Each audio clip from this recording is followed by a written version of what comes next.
La pop culture, c'est hyper important dans mon quotidien, dans ma construction. D'ailleurs, la bande dessinée, elle est complètement inspirée de pop culture. Il y a des références de films, de musique, de photos, d'acteurs. Je m'appelle Pauline Aubry et je suis autrice de bande dessinée. Ma dernière actu, c'est un roman graphique qui s'appelle Un si grand amour, histoire d'une rupture, qui est sorti aux arènes BD en avril 2024. C'est l'histoire de mon divorce en fait. C'est l'histoire du prince charmant qui pète les plombs et qui un jour décide de foutre le camp. Et c'est l'histoire de la princesse qui a rien vu venir. Et c'est un roman graphique qui questionne sur notre construction affective. Le prince charmant, c'est un peu un prétexte pour en fait raconter pourquoi on fait des choix amoureux et voilà, comment on se construit affectivement. Ce serait un roman de Lisa Balavoine qui s'appelle Ceux qui s'aiment se laissent partir. Lisa Balavoine, moi je l'ai rencontrée à un salon du livre à Limoges. On a sympathisé, on s'est super bien entendu. Et moi en ce moment je fais une BD sur les addictions. Et elle m'a dit qu'elle avait écrit sur sa relation avec sa mère, et sa mère avait des problèmes d'addiction.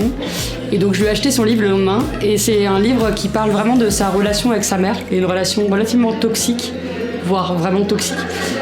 Et moi, ça a beaucoup fait écho avec ma construction affective, avec la construction que j'ai avec ma mère. Ça a été un livre qui m'a complètement bouleversée, qui a une écriture magnifique et vraiment, justement, très basée sur la pop culture. Et c'est un peu notre point commun avec Lisa, c'est que, on parle beaucoup de France Gall, de Michel Berger, de chansons qui ont pu influencer notre enfance et notre adolescence.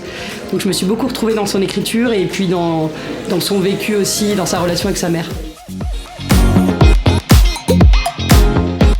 La pop culture, c'est hyper important dans mon quotidien, dans ma construction. D'ailleurs, la bande dessinée, elle est complètement inspirée de pop culture. Il y a des références de films, de musique, de photos, d'acteurs.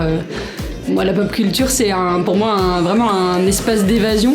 D'ailleurs, la BD, j'en ai fait un spectacle où je chante de la variété, des différentes chansons de variété.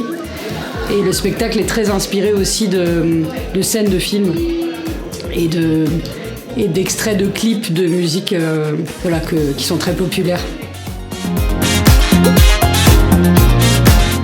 Bravo le pop, merci Céline de m'avoir invitée. Je suis ravie de venir chanter dans ce bel endroit qu'est le Cellier avec cette identité graphique colorée et très agréable. Et puis c'est beau de voir toutes ces femmes aussi qui sont là et tous ces livres de femmes aussi, même s'il y a aussi des hommes.